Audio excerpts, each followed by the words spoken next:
Dios, gracias por permitirnos vivir para ti. Dependemos de ti, Señor. Tú eres nuestra esperanza, nuestra confianza.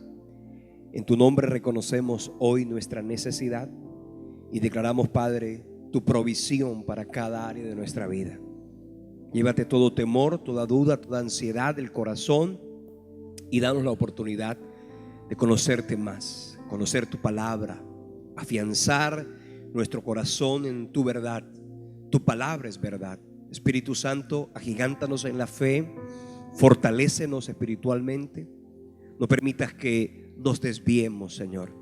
No permitas, Padre, que nos debilitemos en la fe y que perdamos de vista el galardón, la victoria, el premio que tú has prometido para todos aquellos que somos fieles hasta el final. En el nombre de Cristo, gracias por esa bondad y gracias por cada vida en este lugar, por cada persona que en esta noche, Dios, ha llegado a este lugar, la que nos ve por la internet. Dios, declaramos en el nombre de Cristo tu cobertura y que, por supuesto, Señor, seamos edificados en tu verdad y en tu palabra. Gracias por el estudio de la carta a los Hebreos y gracias, Padre, por permitirnos a través de tu palabra ser gente fuerte y sólida en su fe. En el nombre de Cristo Jesús, gracias, Dios. Amén, amén y amén. Dale un fuerte aplauso al Señor. Muy bien, vamos a continuar con nuestro estudio de la carta a los Hebreos.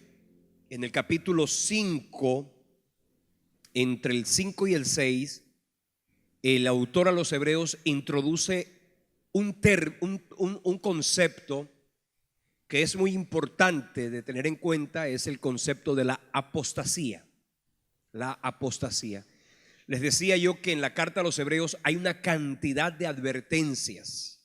Hay una cantidad de advertencias y, por supuesto, las dos más grandes advertencias que encontramos en la carta a los Hebreos se encuentran aquí, en el capítulo 5 y 6, en esa unión del capítulo 5 y el capítulo 6, que tiene que ver con la apostasía. Más adelante hay otra advertencia y tiene que ver con el pecado deliberado, tanto la apostasía como el pecado deliberado. El primero de ellos tiene que ver con abandonar la fe. El segundo tiene que ver, más o menos, si tú comenzaras a mirar un poquito la historia del capítulo 6 y del capítulo 10, te vas a dar cuenta que aquí están reflejados de alguna manera la característica del hijo pródigo. ¿Ustedes se acuerdan la parábola del hijo pródigo? Bien, en la parábola del hijo pródigo la Biblia habla de dos hijos distintos.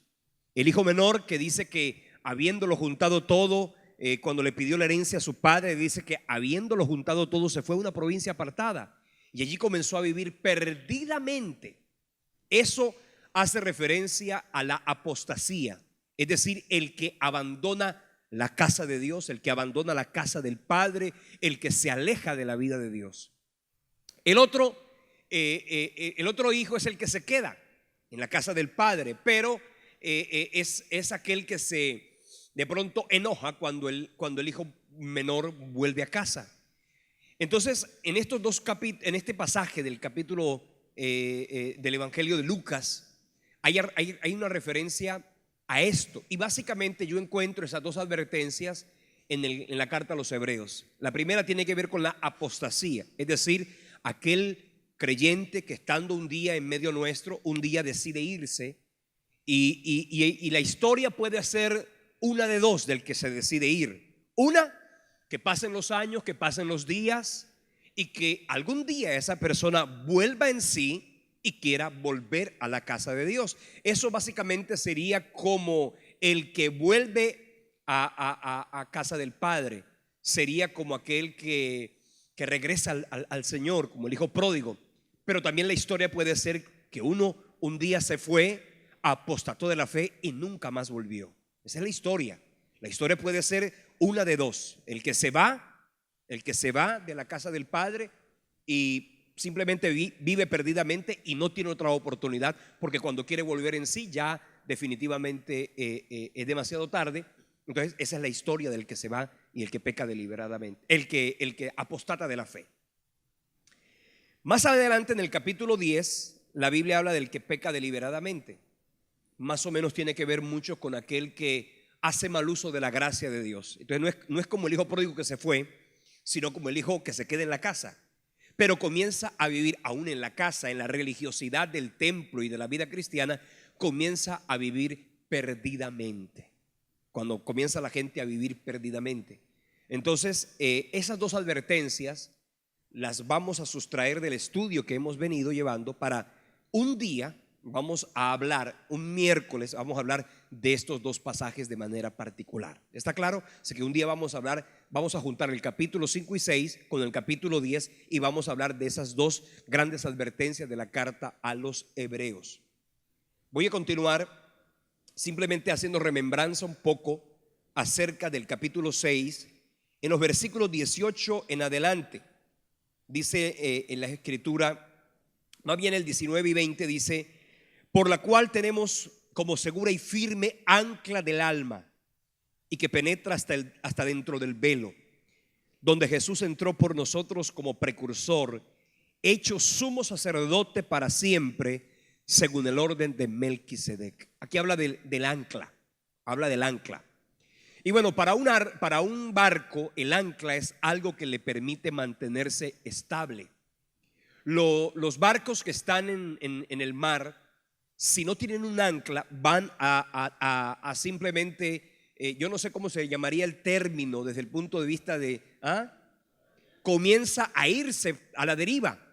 Y eso le puede ocurrir a un creyente que no tiene un ancla. Cuando usted no tiene un ancla espiritual, cuando usted no está anclado a la convicción que le da la palabra, ¿para qué estudiar la palabra?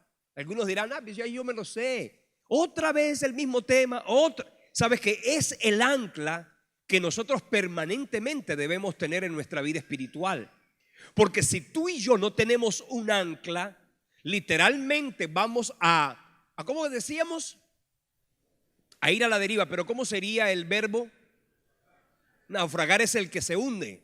Bueno, podría. El naufragio de la fe tiene que ver con la apostasía. Pero en este caso sería vivir, ¿cómo? Derivando. A la deriva, sí, derivando, vamos a derivar. Aunque la derivada es como un término matemático, pero bien. Ir a la deriva. Y hay creyentes que están a la deriva. Hay gente que está simplemente viviendo una vida sin fundamento, sin solidez, sin estabilidad.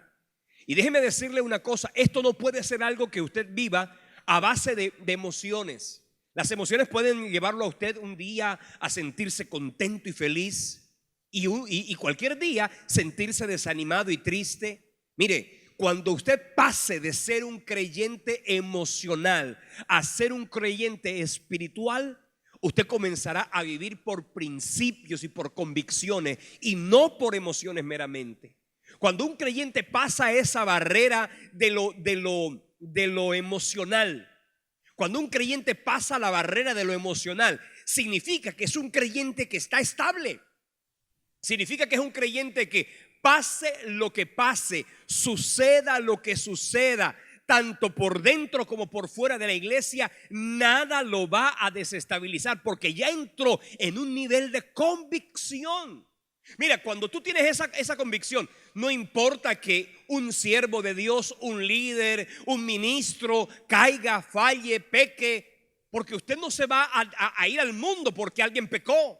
Usted no se va a devolver a la vida pasada porque, si es que eso lo hace el pastor, si es que eso lo hace el líder, que se deja para mí. Hombre, eso es una hipocresía. Y cuando la gente entonces no tiene una solidez, básicamente viene a la iglesia, viene al culto, viene simplemente porque su emoción así se lo indica. Pero cualquier día fácilmente la misma emoción que lo trajo, que a mí me encanta, esa misma emoción lo puede desestabilizar, lo puede debilitar. Y un día cualquiera, yo lo volví. ¿Y está yendo a otra iglesia? No, tampoco, porque es que todas las iglesias son iguales y no hay una iglesia que sirva, no hay un líder que sirva, no hay un pastor que sirva. Y en consecuencia a eso, la gente puede terminar naufragando. Primero, el creyente comienza a ir a la deriva, pierde su rumbo, pierde su horizonte, hasta el día cualquiera en que por no tener un horizonte choca como el Titanic con un iceberg, con un acantilado, con un algo y obviamente eso hace que el creyente naufrague. Y la Biblia habla del naufragio de la fe.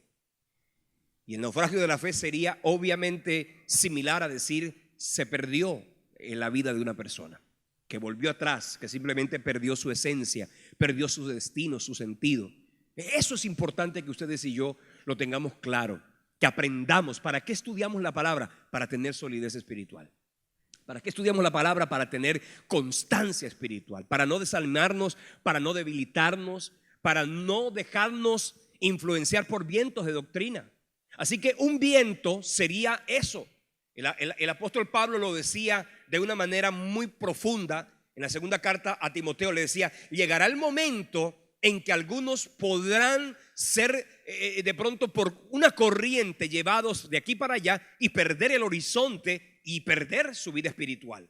Entonces, para eso estudiamos la palabra, para mantenernos firmes. Y aquí dice: debemos tener segura y firme un ancla de nuestra vida. Y esa ancla evidentemente es tu convicción en el Señor Jesucristo, en su palabra, en su verdad y en lo que significa el reino de Dios. Pase lo que pase, ocurra lo que ocurra.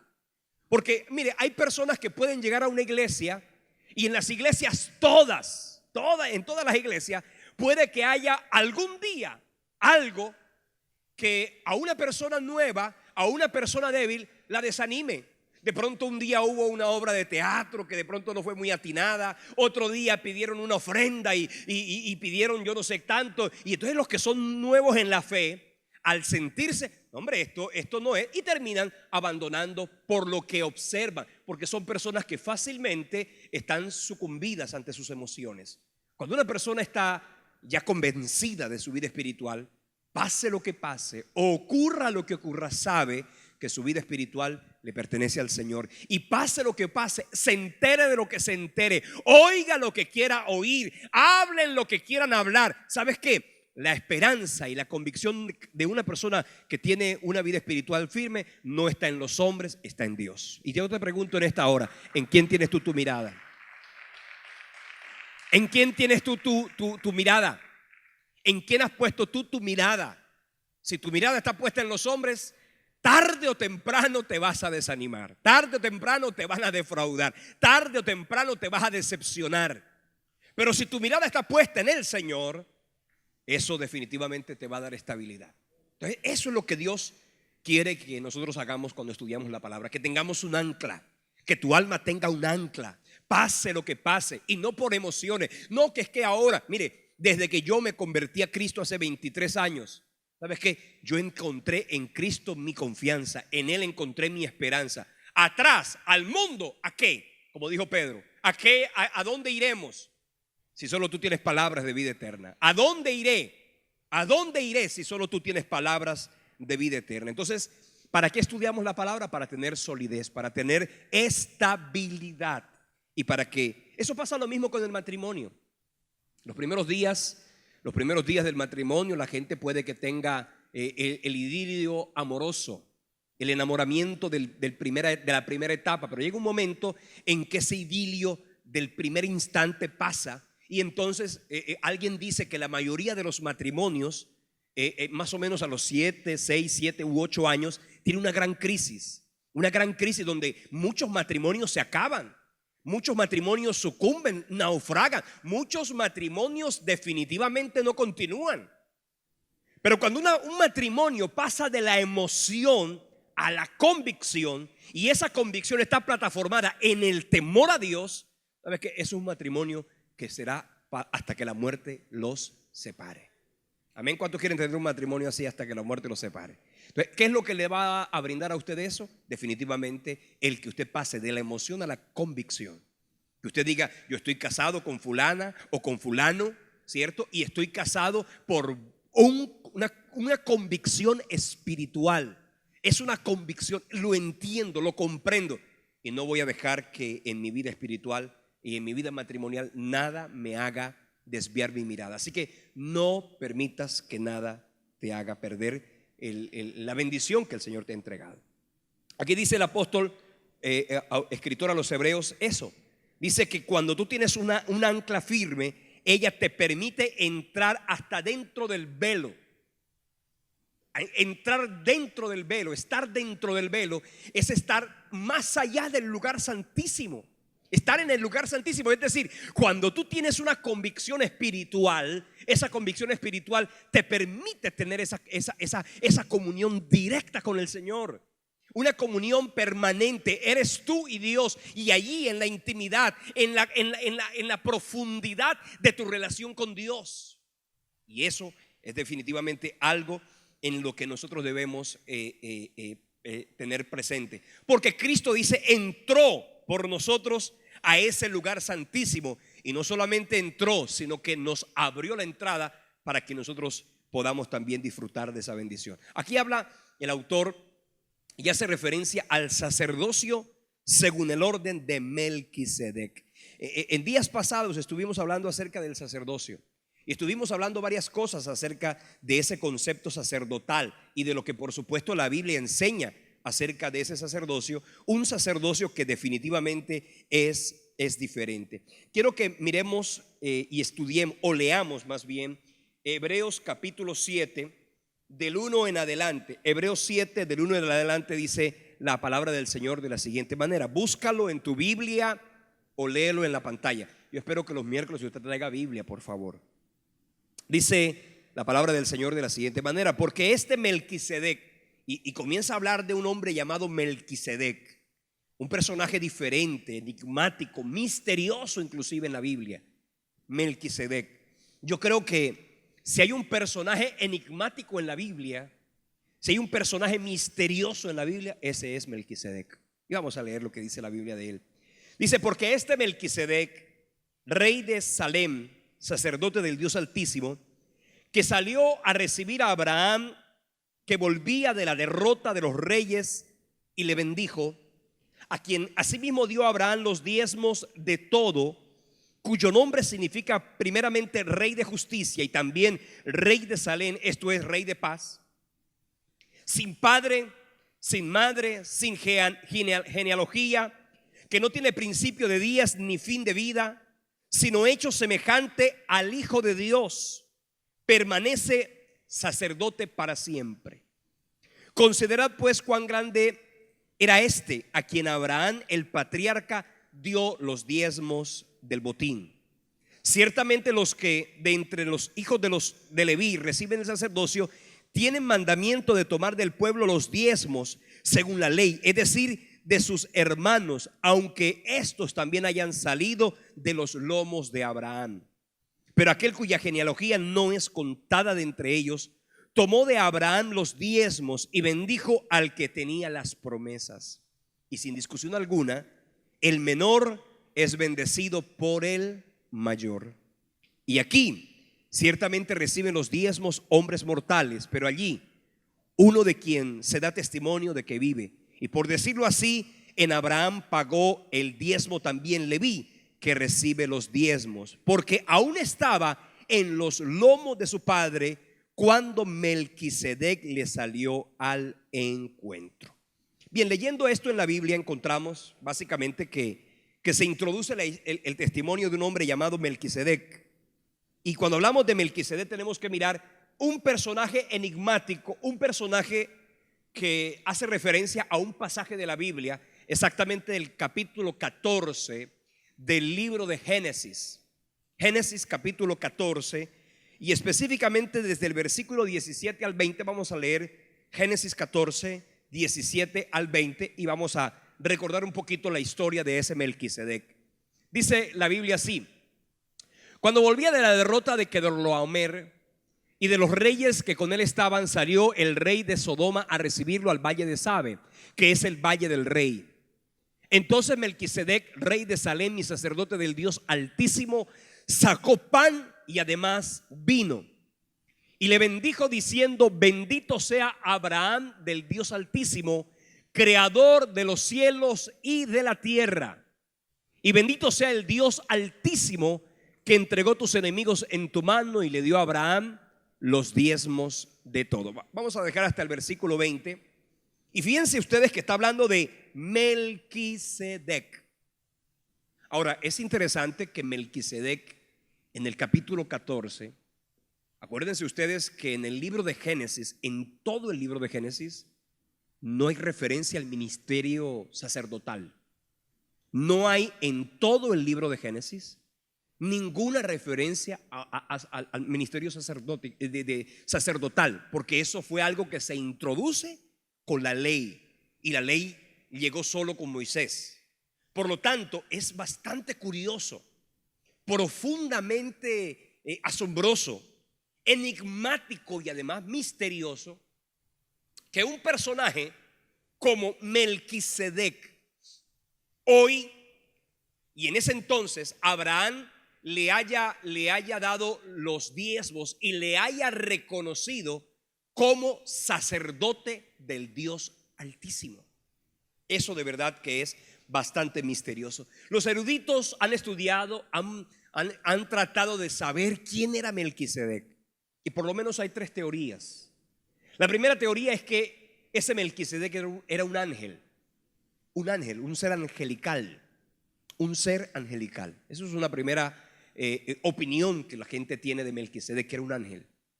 La segunda impresión o la segunda teoría, hipótesis más bien, es que él era Cristo en el Antiguo Testamento. Acuérdense que en el Antiguo Testamento y antes de la revelación de Cristo en el Nuevo Testamento, antes de que Cristo se encarnara, en el Antiguo Testamento hubo cierto grado de manifestaciones de Cristo.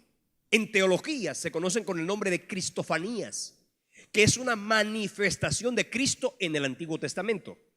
Hay pasajes en las que Cristo se manifiesta, y la mayoría de las veces en que Cristo se manifiesta en el Antiguo Testamento, se le conoce a él como el ángel de Jehová. Cada vez que en el Antiguo Testamento se habla del ángel de Jehová, hace referencia a Jesucristo en el Antiguo Testamento, en algo que se llama una cristofanía, una manifestación de Cristo en el Antiguo Testamento. Ahora, ¿cuál era la característica del ángel de Jehová o de una cristofanía? Es que siempre ese ángel, a diferencia de los demás ángeles, recibía adoración. Cuando Gedeón, dice la palabra del Señor, se le manifestó el ángel de Jehová, entonces dice la Biblia que Gedeón quiso manifestarle una ofrenda y el ángel de Jehová la aceptó. Eso habla, la ofrenda tiene que ver con la adoración. Y en el Antiguo Testamento y en el Nuevo Testamento y en ningún momento en la Biblia, ningún ángel pudo, ni puede, ni podría jamás recibir un acto de adoración. Porque el acto de adoración en la Biblia solo está exclusivizado en la Trinidad: Dios Padre, Dios Hijo y Dios Espíritu Santo. Por lo tanto, si en el Antiguo Testamento un ángel recibía adoración, no era un ángel, era Jesucristo en el Antiguo Testamento. Solo que en aquel entonces no había la revelación neotestamentaria. Por lo tanto, cuando la gente hablaba, los escritores hablaban del ángel de Jehová, es definitivamente una manifestación de Jesucristo, pero no era un ángel cualquiera. Así que se ha dicho y se ha pensado que ese Melquisedec pudo haber sido el ángel de Jehová, o pudo haber sido una aparición preencarnada de Jesucristo en el Antiguo Testamento. Fíjate que ya hay dos teorías: primero, que era un ángel cualquiera; segundo, que era Cristo en una manifestación preencarnada. Nosotros no creemos, los creyentes no creemos. En la Biblia no se cree en ningún caso en la reencarnación. ¿Está claro? La reencarnación es una doctrina antibíblica. En ninguna parte de la Biblia se cree en la reencarnación. Y a veces yo he escuchado a algunos creyentes: y estoy pagando un karma. El karma y el dharma son conceptos intrínsecamente relacionados con el tema de la reencarnación, y los creyentes no creemos en la reencarnación. Hablando un poquito hace unos días que ustedes saben la historia del gol de Yepes y lo que le pasó a Brasil, que lo eliminaron por un gol espúreo, falso. Alguien decía: ese es el karma, que que termina la gente. No, no es karma. En la Biblia eso no se llama karma, en la Biblia eso se llama la ley de la siembra y la cosecha. Todo lo que el hombre siembra, eso también cosecha. Eso no tiene nada que ver con el karma ni el dharma. Y ojalá ninguno de ustedes haga referencia a eso, porque es antibíblico, porque está relacionado con la reencarnación y nosotros los creyentes no tenemos ningún tipo de relación con ese concepto, porque tiene que ver con las ruedas del samsara, tienen que ver con las 108 vidas que una persona puede vivir o que un ser puede vivir hasta entrar al nirvana o al éter cósmico, y eso tiene que ver con el hinduismo, eso tiene que ver con el brahmanismo y nada tiene que ver con el cristianismo. ¿Está claro? Bien. Tercera hipótesis, que ese señor Melquisedec era un hombre real, un rey que evidentemente tenía unas características especiales. La pregunta es, ¿era un ángel? ¿Era Jesucristo en el Antiguo Testamento? ¿O era un personaje, un ser humano? ¿Ustedes qué creen que era? Pero lo cierto es que una cosa es lo que usted crea, lo que usted piense.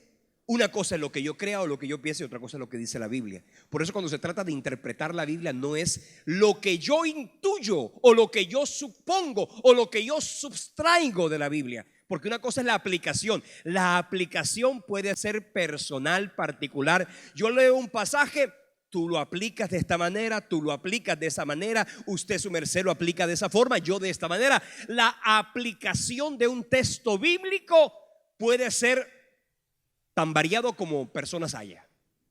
Pero una cosa es la aplicación y otra cosa es la interpretación bíblica. La interpretación bíblica, mi amado hermano, no es al antojo. Por eso dice la Biblia, la escritura no es de interpretación privada. Quiere decir que no es para que yo interpreto que esto es así. Un momentico. La aplicación, aplíquelo como usted quiera, de acuerdo a su vida, de acuerdo a su entorno, de acuerdo a lo que usted esté viviendo. Pero la interpretación bíblica es solo una. Decir que no puede ser un ángel, no puede ser Cristo y no puede ser un hombre normal. Tiene que haber una sola explicación. ¿Y cuál es la sola explicación? Que ese personaje, primero, hablemos de que fuera un ángel. Ya lo dije, ningún ángel podía recibir adoración. Y en este caso, Abraham le entregó los diezmos, una expresión de adoración. Así que, conclusión, no puede ser un ángel. Definitivamente no puede ser un ángel. ¿Está claro? Así que el que dijo que era un ángel perdió el examen. Ahora vamos a los que dicen que es Cristo en una aparición preencarnada. Señores, la Biblia dice que Melquisedec era como el Hijo de Dios. No dice que era el Hijo de Dios. Era semejante al Hijo de Dios. Si la Biblia dijera que Melquisedec era el Hijo de Dios, entonces podía ser un Cristo, Cristo en el Antiguo Testamento, el ángel de Jehová, y no era. Por lo tanto, no era. Además que, oiga bien, el ángel de Melquisedec era rey de Salem.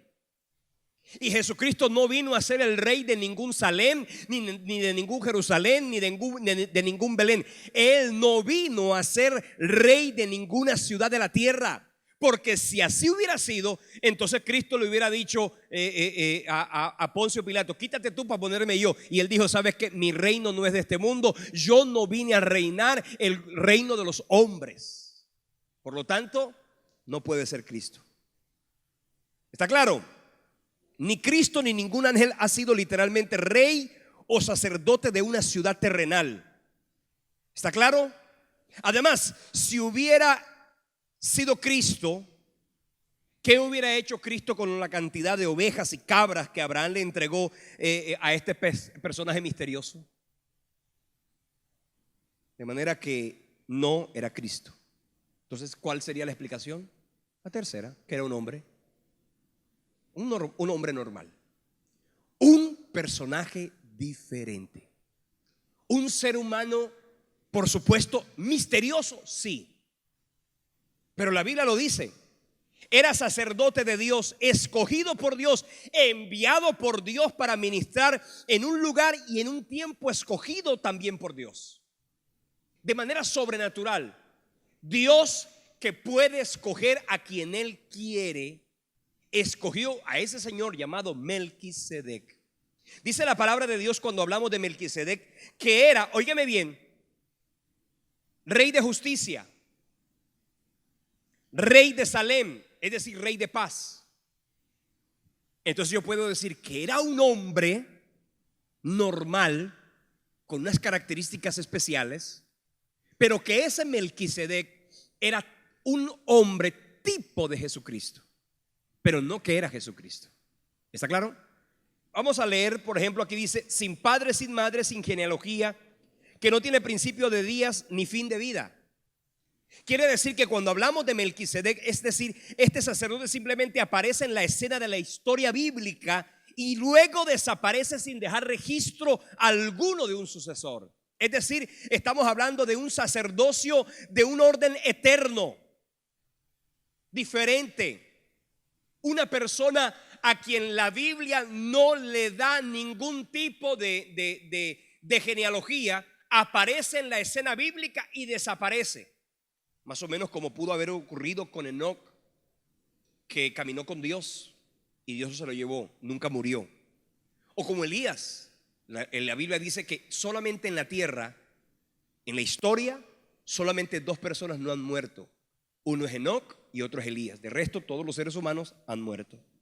Entonces, déjeme decirle una cosa: cuando hablamos de Melquisedec, estamos hablando de una persona tipo de Jesucristo. Ahora, el pan y el vino que Melquisedec le dio a Abraham después de haber venido de la guerra, después de haber venido de la batalla, de haber venido triunfando, ese vino y ese pan pueden haber sido parte de una comida ceremonial que debía comerse con el sacerdote como un acto de comunión con Dios. Es decir, es un personaje que en la Biblia, Melquisedec, Dios no quiso que quedara registro alguno. Personaje del que la Biblia, Dios mismo no quiso. Simplemente Dios le entregó a Melquisedec en esa oportunidad, a un hombre particular, le entregó la labor de ser bendición para Abraham en un momento particular.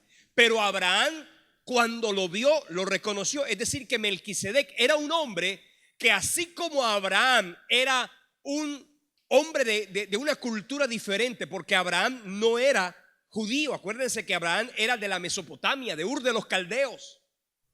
Y aun cuando él vivía tan lejos y tan distante, él comenzó a creer y a conocer al Dios Altísimo. De hecho, Melquisedec en aquella oportunidad le reveló a Abraham uno de los nombres de Dios, el Elión.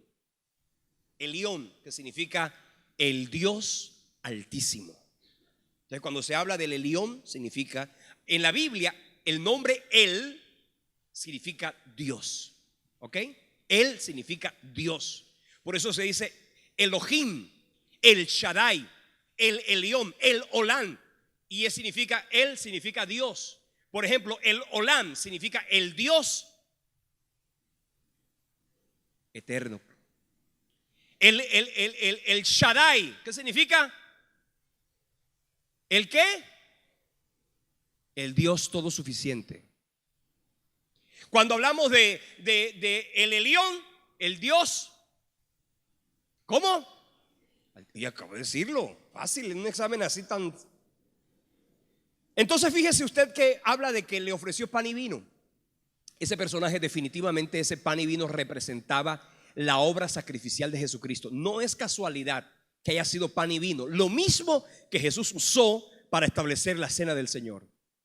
El mismo pan y vino que Jesús estableció para establecer la cena, que hoy nosotros participamos como un símbolo de comunión. Eso quiere decir que este hecho nos recuerda que nuestro sumo sacerdote nos encuentra y nos bendice, dándonos nuevas fuerzas cuando comemos y bebemos de los símbolos de comunión que representan el cuerpo y la sangre de Jesucristo, como lo dice el apóstol Pablo allá en la primera carta a los Corintios, capítulo 11, versículo del 23 al 26.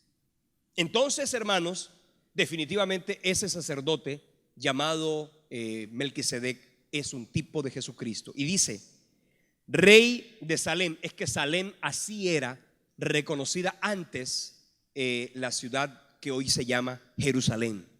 Rey, Salem significa paz.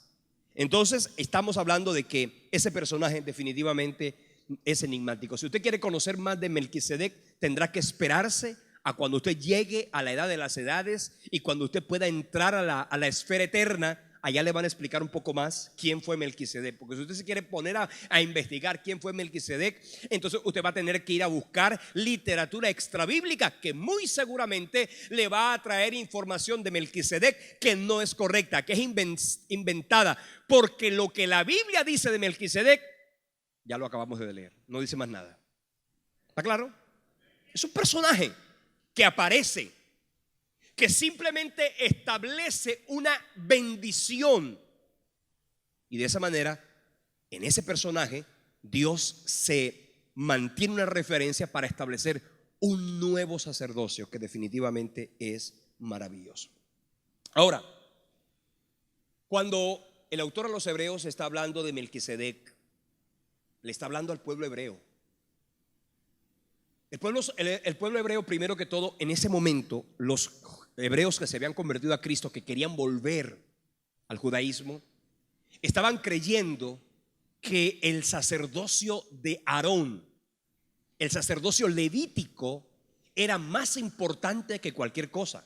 Esa era la tentación más grande que ellos tenían. Ellos querían volver, de haberse encontrado con Cristo, ellos querían abandonar a Jesucristo, es decir, dejarlo de reconocer como el Mesías, para volver a la ley de sacrificios, para volver a estar bajo la rutina y la tutela de los sacerdotes del Antiguo Testamento, que hasta entonces el pueblo de Israel en ese momento reconocía como los intermediarios entre Dios y los hombres. Por lo tanto, cuando el autor a los Hebreos le está diciendo, mire, ustedes quieren volver al sacerdocio levítico, cuando en realidad por encima del sacerdocio de Leví y de Aarón, que básicamente no es el sacerdocio levítico, sino el sacerdocio arónico, después de ese sacerdocio, Dios levantaría un nuevo sacerdocio. Y es el nuevo sacerdocio que Cristo instituyó y que a través de él hoy tiene vigencia. Oiga bien, y esto es importante que usted y yo lo tengamos claro. Aquí está diciéndole el autor a los Hebreos que por encima, y que así como Leví era bisnieto de Abraham, ¿está claro? Y además Aarón era nieto de Leví. Entonces, déjeme decirle, estamos diciendo, el autor de los Hebreos está diciendo, ustedes reconocen el sacerdocio levítico como mejor, pero si Abraham en su momento reconoció a Melquisedec como alguien mayor, tanto que dice la Biblia que el mayor bendijo al menor, en ese caso, si ustedes vuelven al sacerdocio levítico de Aarón, es básicamente menospreciar el sacerdocio que Abraham reconoció. Y para el pueblo hebreo, acuérdense que para el pueblo hebreo, para el pueblo judío, tanto para el pueblo judío como para el pueblo musulmán, Abraham es el padre de la nación, porque ambos fueron hijos de Abraham.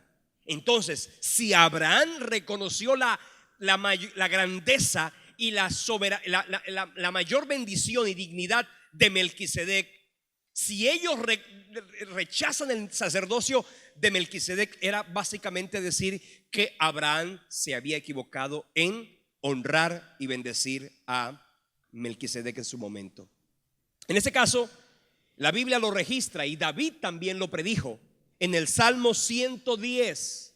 Salmo 110, versículo 4, vamos a leer lo que dice la profecía davídica acerca de Jesucristo y del nuevo sacerdocio. Vamos a leer Salmo 110, versículo 4, dice: juró Jehová y no se arrepentirá. Tú eres sacerdote para siempre, según el orden de Melquisedec. El Señor dijo, y David también lo certificó, que vendría un nuevo orden sacerdotal. Que vendría un nuevo orden sacerdotal. Y ese orden sacerdotal sería evidentemente el sacerdocio de Jesucristo. Ahora, yo les expliqué a ustedes la semana pasada, y mirando un poquito el tema, yo les decía la semana pasada que el sacerdocio que Dios estableció en el Antiguo Testamento fue el sacerdocio levítico. Leví era uno de los hijos de Jacob. ¿Está claro? De sus 3 hijos, Leví tuvo 3 hijos. De sus 3 hijos, la Biblia dice que de cada uno de sus hijos, el Señor escogió alguien que se encargara de ministrar el santuario, el templo. Yo les expliqué los 3 hijos de él, que eran Gerson, Coat y Merari.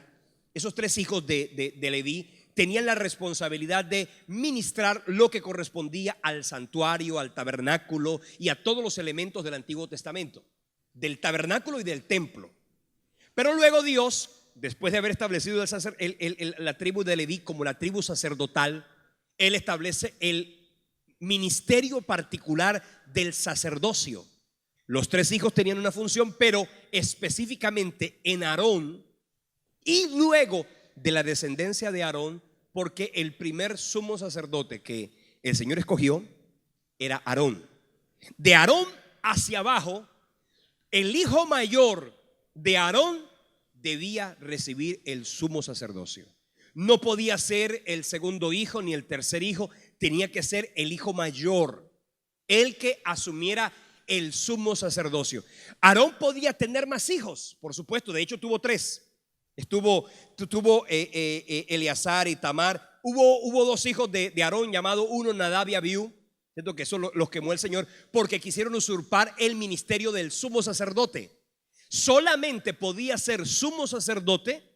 Los demás hijos de Aarón podían ser sacerdotes, pero solamente el primogénito de Aarón y luego el primogénito de su primogénito podía sucederle en el sacerdocio. Y acuérdense que el sumo sacerdocio tenía una función particular que obviamente leyendo la Biblia en el libro de Levíticos lo vamos a encontrar cuál era el sacerdocio de estos personajes y cuál era la función del sumo sacerdote. Ellos tenían una gran responsabilidad. Ellos eran los encargados de mostrar, bueno, yo lo enseñé la semana pasada y no puedo repetir todo lo que enseñamos el miércoles pasado porque usted estoy seguro que se acuerda perfectamente. Ese sacerdocio definitivamente era imperfecto. El sacerdocio de Aarón y el sacerdocio arónico era imperfecto. El sacerdocio arónico era un sacerdocio temporal. Era un sacerdocio que servía meramente como de figura del sacerdocio perfecto, que era el sacerdocio de Jesucristo. Leyendo la Biblia usted va a encontrar muchas cosas. Dice que para que Cristo pudiera hacerse sacerdote, tenía que cambiar la constitución. Es decir, como cuando pasó aquí con Uribe, para que volviera él a presentarse para un segundo periodo, hubo que cambiar la constitución. O por lo menos en aquel caso particular, hubo que reformar la constitución. La constitución fue reformada. En el caso de que Cristo asumiera el sacerdocio, no era una reforma legal, porque la ley de Moisés estaba imperando y estaba vigente, sino que había que cambiar la ley completamente. Había que crear una nueva constitución, porque Jesucristo no pertenecía a la tribu de Leví, sino que él pertenecía a la tribu de Judá. De manera que para que Cristo asumiera como sacerdote, porque como Cristo, el término Cristo significa Mesías, él debía asumir los tres ministerios: profeta, sacerdote y rey. Él podía ser profeta independientemente de la tribu en la que estuviera. Él podía ser rey independientemente de la tribu en la que estuviera. Pero él no podía ser sacerdote según el orden de Aarón, porque él no pertenecía a la tribu de Leví, él pertenecía a la tribu de Judá. Entonces, ¿qué hace la Biblia y qué establece Dios? Un cambio absoluto de legislación. En consecuencia, el antiguo pacto o el pacto del Antiguo Testamento o la ley mesiánica, mosaica, definitivamente tuvo que haberse declarado ineficaz, ineficiente e inexistente para que se pudiera levantar un nuevo sacerdocio. Y eso lo expliqué cuando la semana pasada recordaba que cuando Cristo estaba frente al sumo sacerdote llamado Caifás, dice la Escritura que Caifás, cuando Cristo dijo yo soy el Hijo de Dios, la Biblia dice que Caifás se rasgó las vestiduras. Ese rasgarse las vestiduras, que lo leíamos la semana pasada, para ser más exactos, en el Mateo 27 del 50 en adelante, cuando Caifás rasga sus vestiduras, no estaba rasgando sus vestiduras, porque las vestiduras de Aarón, del sumo sacerdote, allí estaba condensada completamente toda la ley mosaica. Cuando él rasga las vestiduras, estaba rasgando el sacerdocio. Es decir, que el sacerdocio arónico llegó ¿hasta dónde? Hasta Caifás. Él rasgó las vestiduras. Porque dice la Biblia, y vamos a recordarlo nuevamente en Levíticos capítulo 21 versículo 10, Levíticos 21, 10, lo que dice: el sumo sacerdote entre sus hermanos, sobre cuya cabeza fue derramado el aceite de la unción, porque el sacerdote tiene que ser ungido, y que fue consagrado para llevar las vestiduras era prácticamente llevar el sacerdocio, llevar la ley, cumplirla y hacerla cumplir. Él tenía la responsabilidad de esa. No descubrirá su cabeza, ni rasgará sus vestidos. ¿Usted cree que los sacerdotes no sabían eso? Por supuesto. El libro de Levíticos era el libro de mayor aplicación estricta en el pueblo de Israel, sobre todo para la tribu de Leví y específicamente para el pueblo sacerdotal, los levitas. Cuando usted está leyendo la Biblia y en el libro de Levíticos, que usted comienza a mirar una cantidad de cosas, unas comidas, unas prácticas, usted tiene que tener en cuenta que esa ley fue rasgada. ¿Está claro? Que esa ley, una vez usted conoció a Jesucristo, no puede de ninguna manera usted volver a tratar de cumplir eso, porque esa ley fue rasgada para usted. Ya no tiene vigencia para lo que signifique justificar nuestra vida de nuestros pecados. Porque nuestro sumo sacerdote no fue Caifás, no fue Aarón, no fue ninguno de los grandes sacerdotes como Esdras. No.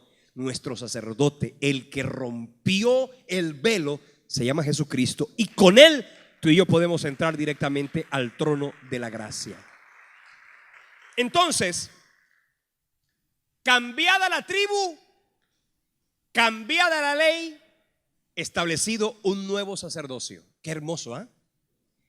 Y cuando usted lee la Biblia, cuando usted se da cuenta que no solamente Cristo es sacerdote según el orden de Melquisedec, yo leyendo el capítulo 7 de la carta a los Hebreos, yo encuentro del sacerdocio de Cristo algunas características que quiero mencionarle, simplemente a manera de entender cómo en el caso nuestro sería absurdo volver a la ley mosaica, y también en el caso de los judíos que se estaban queriendo volver al judaísmo después de haber encontrado a Cristo como el Mesías, era absurdo. Miremos por ejemplo lo que dice la Biblia en el capítulo 11, capítulo 7 versículo 11, dice: si pues la perfección fuera por el sacerdocio levítico, porque bajo él recibió el pueblo la ley, ¿qué necesidad habría aún de que se levantase otro sacerdote según el orden de Melquisedec, que no fuese llamado según el orden de Aarón?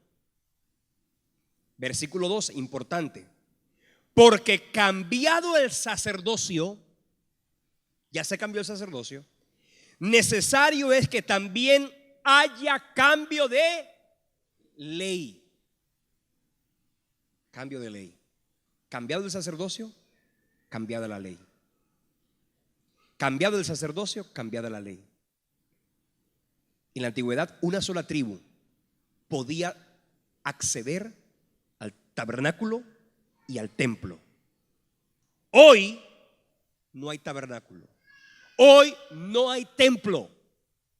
Hoy en cualquier lugar de la tierra. Mire, el sacerdocio de Aarón, levítico, hoy, pese a que el pueblo judío no reconoció a Cristo como el Mesías, Déjeme decirle una cosa, Cristo lo dijo: destruyan este cuerpo, este templo, yo en 3 días lo derribaré.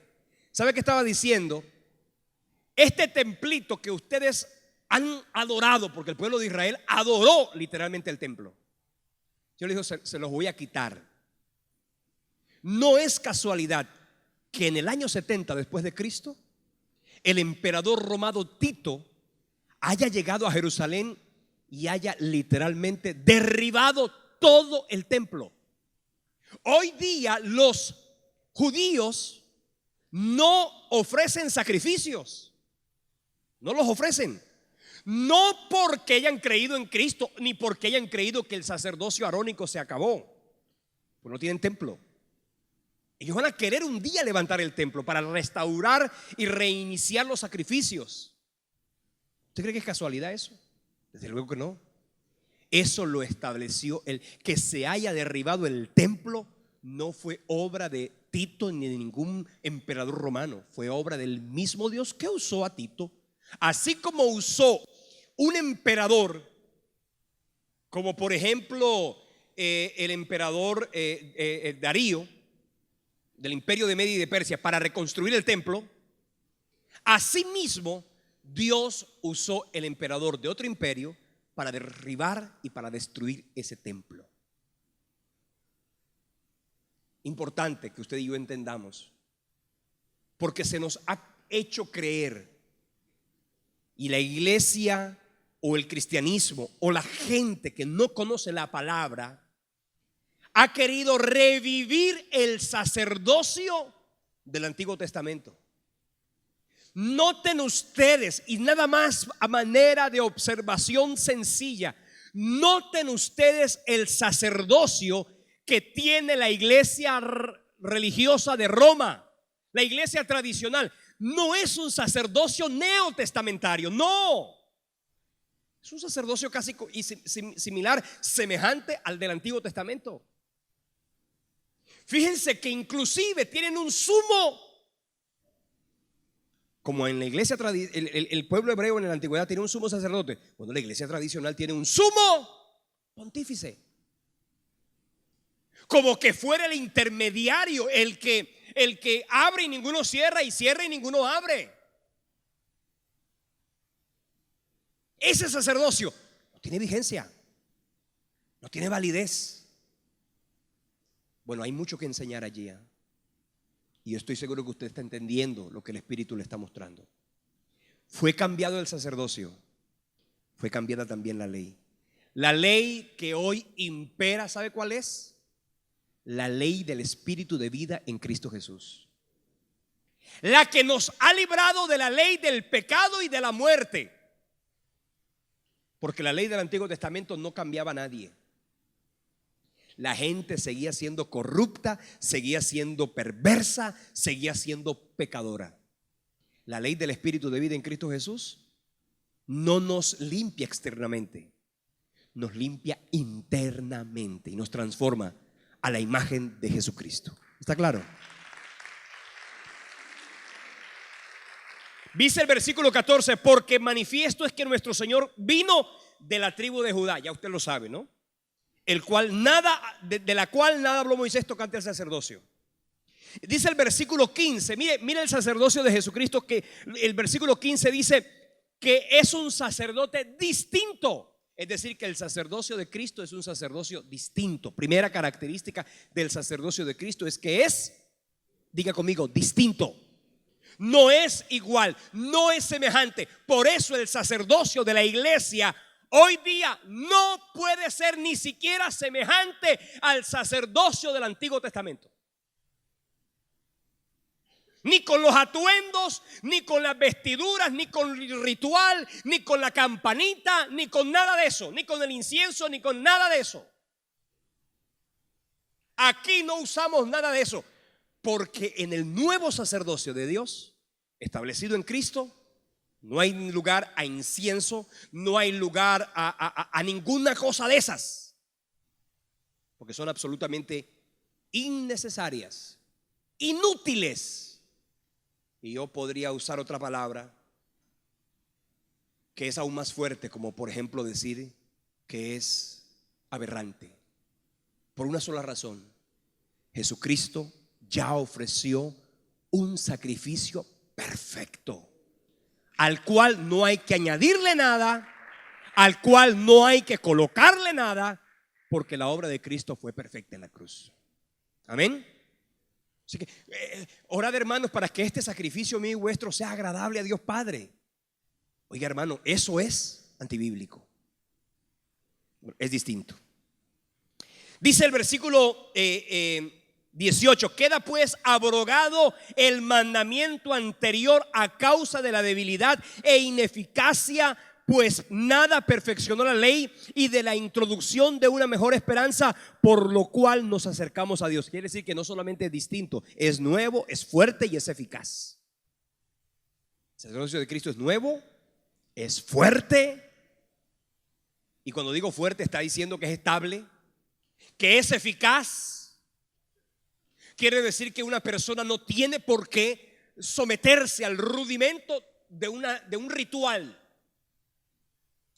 así sea que se barnice con cristianismo.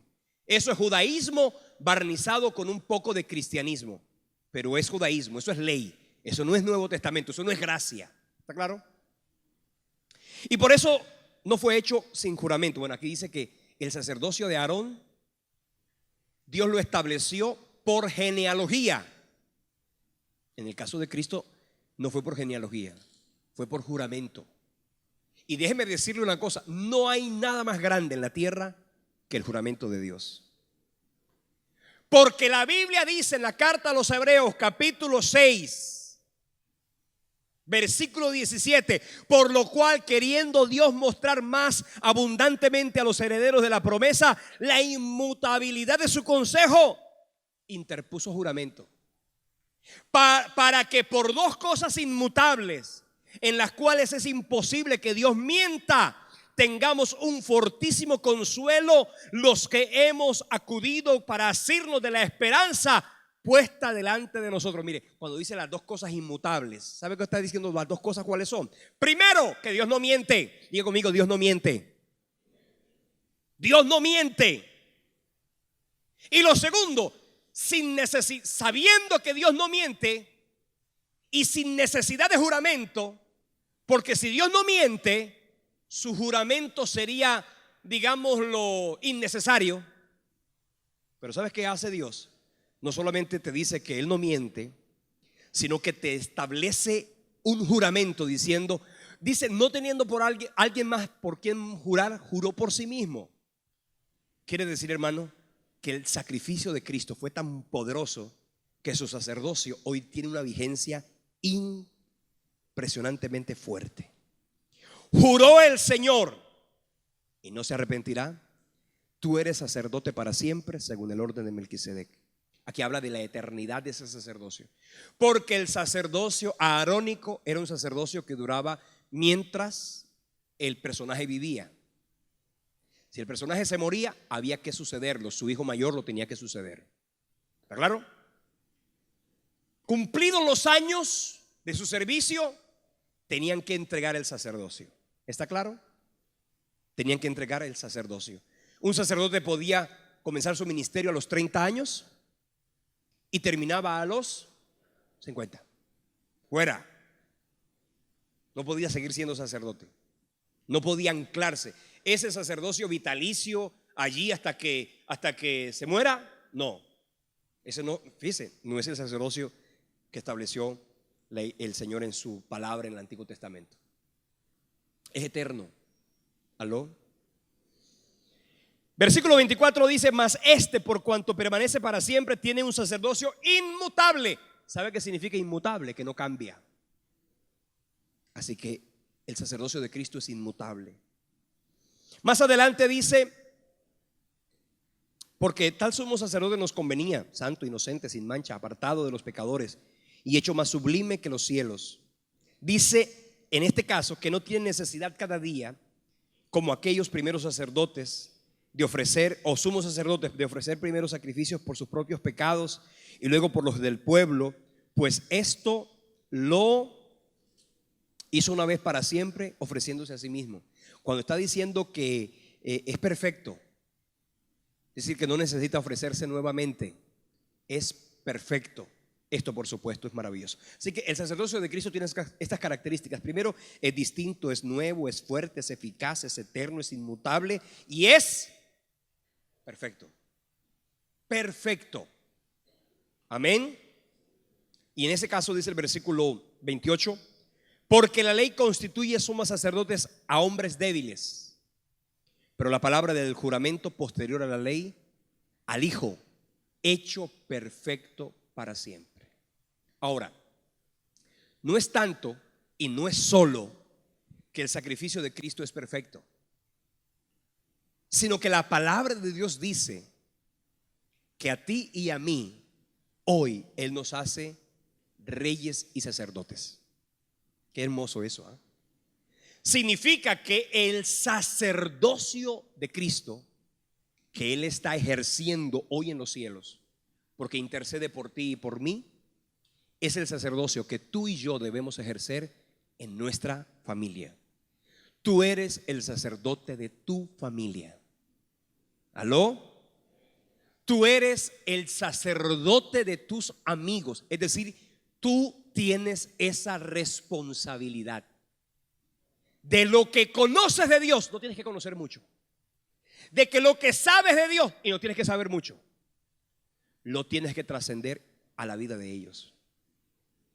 Porque si tú no ejerces tu sacerdocio, estás perdiendo la esencia de lo que tú eres. Luz y sal. La Biblia dice que cuando la iglesia, hablando de la iglesia de Cristo, pierde su sabor y su esencia, no sirve para nada, sino para ser echada afuera y hollada por los hombres. Pero tú y yo somos, la Biblia nos registra que somos luz de la tierra y somos sal del mundo. Entonces aquí tiene una responsabilidad mi amado hermano. Y la pregunta es, ¿estás tú ejerciendo el sacerdocio en tu familia? No, es que yo soy la esposa, mi marido es el sacerdote. Que si tu marido no está consagrado, tú eres la sacerdota de tu casa. Y si tu marido está consagrado, tú también eres sacerdote con tu esposo. ¿Está claro?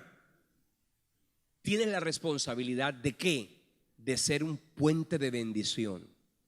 Así como representas a los hombres delante de Dios, tú tienes que representar a tu familia delante de Dios. Mira, tu oración. Algunos van donde los pastores. Van donde los pastores. Pastor, mire, hay gente que corre donde el pastor para que el pastor lo ore. Óreme, pastor. Porque es que creen todavía que están en el sacerdocio arónico, donde había que ir donde el sacerdote para que el sacerdote sirviera de intermediario. Cristo abrió la puerta, no para un clero particular, especial, letrado y conocido de la teología, para todos nosotros. Es decir, que el mismo acceso que tiene el pastor más ungido que tú conozcas es el mismo acceso que tú tienes al trono de la gracia.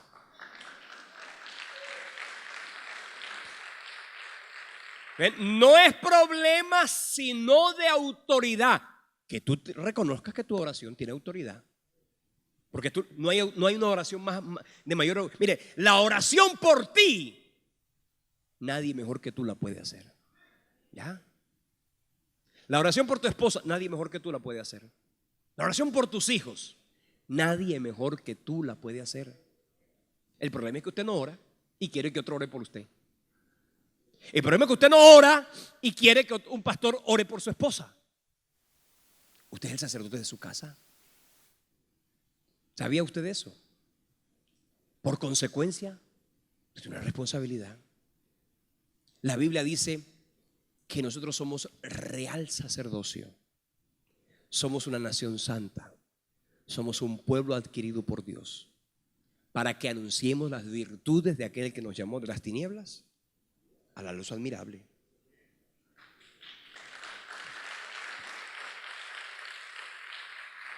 Sacerdotes entonces somos todos. Yo soy sacerdote, usted es sacerdote. Yo soy sacerdote, usted es sacerdote. ¿Necesitamos un sumo sacerdote? Por favor, absurdo. Absurdo, innecesario. el único sumo sacerdote se llama Jesucristo. Está sentado en la diestra de la majestad de las alturas. Punto. Entonces vamos a pedirle al Señor eso, que podamos entender esa verdad, que la podamos poner en práctica y desde luego que podamos, a través del testimonio de nuestra fe personal y particular, poder mostrar a Cristo en todas las áreas de nuestra vida. Este miércoles que viene vamos a hablar acerca de algo importante. Vamos a estudiar el tabernáculo, vamos a estudiar el templo, cómo el tabernáculo y el templo, tanto del desierto como el templo hecho por Salomón, tenía una responsabilidad y una figura maravillosa para mostrar lo que luego en el Nuevo Testamento Cristo hizo de una manera perfecta. Todos los símbolos, señales y cada una de las cosas que en el Antiguo Testamento se requería de una rigurosidad impresionante, en el Nuevo Testamento solo fue necesaria una cruz y una víctima, y esa víctima se fue Jesucristo. Así que este miércoles vamos a estudiar cómo todo eso del Antiguo Testamento fue cambiado por una cruz y un cordero, Jesucristo, el que se ofreció de una vez y para siempre. Así que este miércoles no puede usted faltar, porque vamos a hablar acerca de esa importante bendición. Póngase de pie, vamos a orar. Padre, bendigo tu nombre. Gracias por tu misericordia y tu bondad. Declaramos en el nombre de Cristo que dependemos absolutamente de ti. Llénanos de gloria, de gracia, de bendición y de poder, y enséñanos, Dios, a no depender de ningún instrumento, ni siquiera de la música para orar. Enséñanos, Dios, a depender absolutamente del Espíritu para poder entrar directamente al trono de la gracia. Gracias te damos, Padre, en el nombre poderoso de Jesucristo. Te bendecimos, Dios. Llénanos de gracia, de unción y de bendición.